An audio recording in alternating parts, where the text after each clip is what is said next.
2-3 ദിവസമായിട്ട് ചക്കപ്പുഴുക്ക് തിന്നാൻ ഭയങ്കര കൊതിയായിരുന്നു. ചക്കപ്പുഴുക്ക് തിന്നാൻ വേണ്ടി അങ്ങ് ആശിച്ചിരിക്കുകയായിരുന്നു. അപ്പോൾ ഇന്ന് അബദ്ധത്തിൽ ഇത് കിട്ടിയതാണ്. അപ്പോൾ ഇത് അരിഞ്ഞ് റെഡിയാക്കി എടുത്തിട്ടുണ്ട്. ഞങ്ങളിപ്പോൾ ഇവിടെ അംഗസംഖ്യ കുറവായതുകൊണ്ട് ഇത് ധാരാളം. ഒരു വലിയ ചക്കയുടെ 2 പീസാണിത്. ഇത് പൊഴിഞ്ഞ് വരുമ്പോൾ അത്യാവശ്യമുണ്ട്.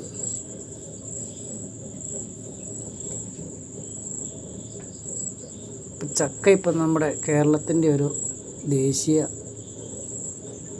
പഴമായിട്ട് പ്രഖ്യാപിച്ചിട്ടുണ്ട്. അത് വളരെ നല്ലൊരു കാര്യമാണ്. ഒരുപാട് ആൾക്കാർ പണ്ടത്തെ കാലങ്ങളിൽ ചക്കയും ചക്കക്കുരുവും ഒക്കെ കഴിച്ച് ജീവിച്ചൊരു തലമുറയുണ്ടായിരുന്നു. ഇപ്പോഴത്തെ തലമുറയ്ക്കിത് കൗതുകമാണ്. പക്ഷേ പണ്ട് ഒരു കാലഘട്ടത്തിലെ ആളുകൾ ചക്ക കൊണ്ടും ചക്കപ്പുഴുക്ക് കൊണ്ടും ഉണ്ടാക്കിയ വിഭവങ്ങൾ പറഞ്ഞറിയിക്കാൻ പാടില്ല. അപ്പം അതിൽ തന്നെ ചക്കപ്പുഴുക്കെന്ന് പറയുന്നത് വളരെ ടേസ്റ്റി ആയിട്ടുള്ളൊരു ഐറ്റമായിരുന്നു. ചക്കപ്പുഴുക്കും കോഴിക്കറിയും, ചക്കപ്പുഴുക്കും കാന്താരിമുളകും, ചക്കപ്പുഴുക്ക് തന്നെ കഴിക്കാം, ചക്കക്കുരു തന്നെ കഴിക്കാം, ചക്കക്കുരു മെഴുക്ക് പുരട്ടി വെക്കാം, ചക്കക്കുരു തോരൻ വെക്കാം, ചക്കക്കുരു മാങ്ങ വെക്കാം, ചക്കക്കുരു ചെമ്മീൻ്റെ കൂടെ വെക്കാം, ചക്കക്കുരു വറുത്തരച്ച് വെക്കാം, പിന്നെ ചക്കക്കുരു കൊണ്ട് മപ്പാസ് വെക്കാം.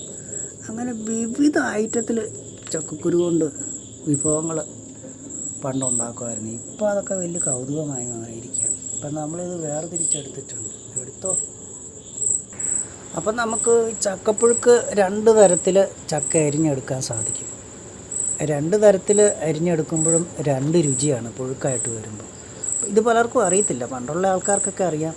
ഞാനതൊക്കെ പണ്ട് കേട്ടിട്ടുണ്ടായിരുന്നതുകൊണ്ട് നമുക്ക് പറയാം. അപ്പം നമ്മളിത് വട്ടത്തിൽ അരിഞ്ഞെടുത്തിരിക്കുക. കണ്ടോ, വട്ടത്തിലേത് വട്ടത്തി അരിഞ്ഞെടുത്തിരിക്കുക.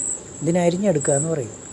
പിന്നെ വേറൊരു തരത്തിൽ കീന്തി എടുക്കുക എന്ന് പറയും. അത് നീളത്തിൽ എടുക്കും. അപ്പോൾ ഈ 2 തരത്തിൽ അരിഞ്ഞെടുത്ത് പുഴുങ്ങിയെടുക്കുന്നതിന് 2 രുചികളുണ്ട്. അപ്പോൾ അത് ഓരോ പ്ലാവിൻ്റെ രുചിയും നൂറും അതിൻ്റെ മൂപ്പും ഇതൊക്കെ അനുസരിച്ച് വ്യത്യാസപ്പെട്ടിരിക്കും. അത് പണ്ടുള്ള ആൾക്കാർക്ക് അവനവൻ്റെ പറമ്പിൽ നിൽക്കുന്ന പ്ലാവിനെ കൈവെള്ളയിലെ പോലെ അതിൻ്റെ രുചിയും വളർച്ചയും വേവിക്കേണ്ട രീതികളൊക്കെ അറിയാമായിരുന്നു. ഇപ്പോൾ ഉള്ളവർക്കത് അറിയില്ല. ഞാനത് പറഞ്ഞു എന്ന് മാത്രമേ ഉള്ളൂ. അപ്പോൾ ഇതിൻ്റെ ചകണിയാണിത്. അപ്പോൾ ഇത് അതിനകത്ത് നിന്ന് പാടയൊക്കെ വേർതിരിച്ച് എടുത്തിരിക്കുന്ന ഇത് കണ്ടിത്. അപ്പോൾ ഇത് അതിൻ്റെ ചകണിയാണ്. പിന്നെ അതിൻ്റെ തൊണ്ട അവിടെ ഉണ്ട്. അപ്പോൾ ഇതിങ്ങനെ ഇതാണ്. അപ്പോൾ നമുക്ക് ഇനി ഇത് വേവിക്കാനുള്ള കുറച്ച് ഇൻഗ്രീഡിയൻസ് ഒക്കെ എടുക്കാം. അപ്പോൾ നല്ല വിളഞ്ഞ തേങ്ങ നമ്മൾ എടുത്തിട്ടുണ്ട്. ഏറ്റവും വിളഞ്ഞ തേങ്ങയാണ് നമുക്ക് ചക്കപ്പുഴുക്കിന് വേണ്ടത്. അപ്പോൾ എങ്ങനെയല്ല അക്കിന് ഇപ്പോൾ തേങ്ങ വിളഞ്ഞ് കിട്ടാൻ പാടാ. എന്നാലും ഇവിടെ കിട്ടിയിട്ടുണ്ട് നല്ല വിളഞ്ഞ തേങ്ങ. ഈ ഒരു മുറി തന്നെ അങ്ങ് ചേർത്തേക്കാം. അപ്പോൾ അത്രയും ചക്കയ്ക്ക് ഒരു മുറി തേങ്ങയാണ് ചേർക്കേണ്ടത്. പിന്നെ കാന്താരിമുളകുണ്ട്. ഇത്രയും കാന്താരിമുളകും ചേർക്കണം. വേറെ 1-2 ഐറ്റം ഉണ്ട്. അതെല്ലാം നമുക്ക് പിന്നീട് കാണിക്കാം.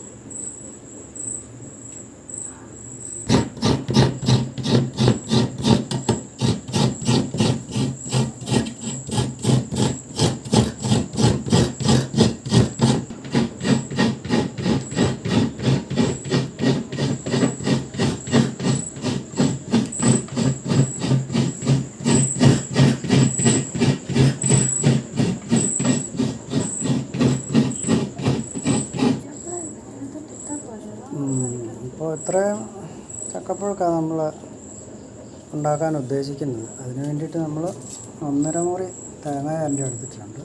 പിന്നെ വെളുത്തുള്ളി ഒരു 5 എണ്ണം എടുത്തിട്ടുണ്ട്. ജീരകം ഒരു ചെറിയ സ്പൂൺ എടുത്തിട്ടുണ്ട്. പച്ചമുളക് ഒരു 10-15 എണ്ണം എടുത്തിട്ടുണ്ട്. അപ്പോൾ ഇത് വെച്ച് നമുക്കുണ്ടാക്കാം. ഒരുപാട് നാളായി ചക്കപ്പുഴുക്ക് വെച്ചിട്ട്. അതുകൊണ്ട് ഞാനിതിൻ്റെ കൂട്ടൊക്കെ മറന്നുപോയി. പണ്ടൊക്കെ ആയിരുന്നെങ്കിൽ ഒരുപാട് നാളെന്ന് പറഞ്ഞാൽ എനിക്ക് തോന്നുന്നു ഒരു 30 വർഷമെങ്കിലും ആയിട്ടുണ്ട് ചക്കപ്പുഴുക്ക് ഞാനിപ്പോൾ ഇങ്ങനെ ഉണ്ടാക്കി കഴിച്ചിട്ട്. പണ്ട് ഇവിടെ വരുമ്പോൾ ജിജിയുടെ മമ്മി ചക്കപ്പുഴുക്ക് ഉണ്ടാക്കി. അന്നേരം അതിൻ്റെ കൂട്ടൊക്കെ മറന്നുപോയി. അതിപ്പോൾ ഒരു 10-18 വർഷമെങ്കിലും ആയിരുന്നു. ഇപ്പോൾ ചക്കപ്പുഴുക്ക് ഇപ്പോൾ കഴിക്കാൻ വേണ്ടി ഇന്നലെ അങ്ങനെ കൊതി കൊണ്ടിരുന്നപ്പോൾ അബദ്ധത്തിൽ ഇത് കിട്ടിയതാണ്. അപ്പോൾ ഇതൊന്ന് ട്രയലടിച്ച് നോക്കുക. അപ്പോൾ ഇത്ര ഐറ്റംസാണ്. നമ്മളതൊന്ന് ചതച്ചാണ് എടുക്കുന്നത്, ഇത്തിരി അരച്ചെടുക്കുന്നില്ല. അപ്പോൾ കുറച്ച് ഉള്ളിയും കൂടെ എടുത്തിട്ടുണ്ട്. അപ്പോൾ ഇത് നമ്മുടെ കറുകച്ചാലിലെ ഒരു SH എന്ന് പറഞ്ഞ ടെക്സ്റ്റൈൽസിലെ ഒരു സഹോദരൻ ഇന്ന് അവരുടെ കൂട്ടുകാർക്ക് കൊടുക്കാൻ വേണ്ടി കൊണ്ടുവന്നതാണ്. അപ്പോഴാണ് ജിജി അവിടെ ലൈനിങ് എടുക്കുന്നത്. ഞങ്ങൾ വർഷങ്ങളായിട്ട് അവിടെ നിന്നാണ്, വർഷങ്ങൾ എന്ന് പറഞ്ഞാൽ ഒരു 30-35 വർഷമായിട്ട് SH നിന്നാണ് ലൈനിങ് എടുക്കുന്നത്. അപ്പോൾ അവർക്ക് ഞങ്ങളെ അറിയാം, ഞങ്ങൾക്ക് അവരെ അറിയാം. ഒരു കട മാത്രമല്ല, കറുകച്ചാലിൽ ഒരുപാട് കടകൾ അറിയാം. എന്നാലും കൂടുതൽ ഞങ്ങൾ ഇവരുമായിട്ട് ഇങ്ങനെ സഹകരിച്ചിരിക്കുന്നുണ്ട്, അവർക്കറിയാം.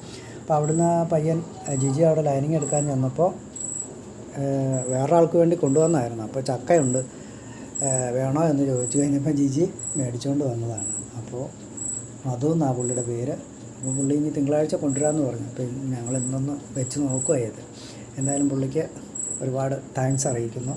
കൊതിച്ചിരുന്നപ്പോൾ കിട്ടിയ ചക്കയല്ലേ, അപ്പോൾ അതൊന്ന് കൊതിച്ച് തന്നെ വെച്ച് കൂട്ടുകാരെ കാണിക്കാം. അപ്പോൾ നമുക്കിതെല്ലാം ഒന്ന് പെട്ടെന്ന് ചതച്ചെടുക്കാം. ഒരല്പം വെള്ളം നമ്മൾ ഒഴിച്ച് കൊടുത്തിട്ടുണ്ട്, ജസ്റ്റ് ഒന്ന് ചതയാൻ വേണ്ടി മാത്രം.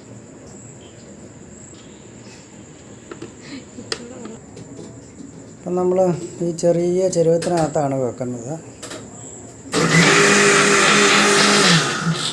ചതച്ചെടുത്തിട്ടുണ്ട്.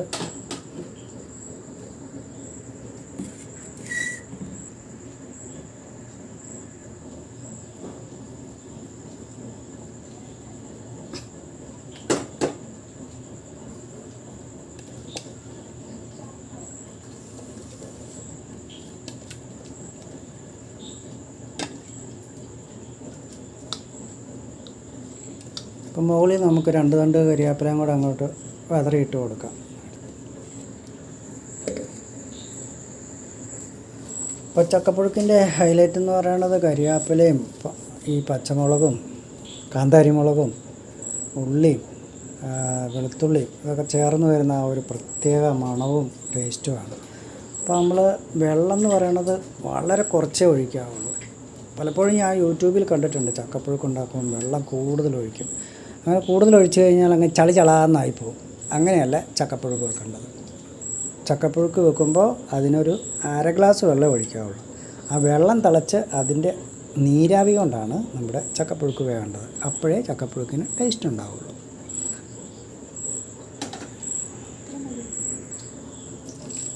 അപ്പം നമ്മൾ വെള്ളം ഒഴിച്ചിട്ടുണ്ട്. ഇനി നമുക്ക് അടച്ച് വെച്ച് വേവിക്കാം. അപ്പോൾ അതിൻ്റെ നീരാവിയിലാണ് നമ്മുടെ ഈ ചക്കപ്പുഴുക്ക് വേണ്ടത്. ഉപ്പും കൂടെ ഒഴിച്ചിട്ട്,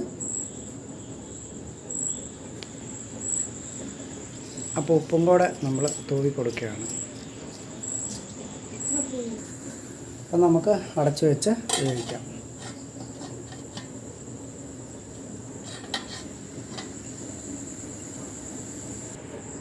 അപ്പം നമ്മൾ വളരെ തീ കുറച്ചാണ് വെക്കേണ്ടത്. അല്ല, തീ കൂട്ടി വെച്ച് കഴിഞ്ഞാൽ എന്നാ സംഭവിക്കുന്നത് ചോദിച്ചു കഴിഞ്ഞാൽ പെട്ടെന്ന് ആ ഒഴിച്ച വെള്ളം പറ്റിപ്പോയിട്ട് കരിഞ്ഞു പിടിക്കും. അങ്ങനെ ഉണ്ടാകാൻ പാടില്ല. അപ്പോൾ നമ്മൾ കൊടുത്തിരിക്കുന്ന ആ വെള്ളം തിളച്ച് അതിൻ്റെ നീരാവിയിലാണ് നമ്മുടെ ചക്കപ്പുഴുക്ക് വേവേണ്ടത്. ഇതാണ് ചക്കപ്പുഴുക്ക് ഉണ്ടാക്കുന്നതിൻ്റെ ആ ഒരു യഥാർത്ഥ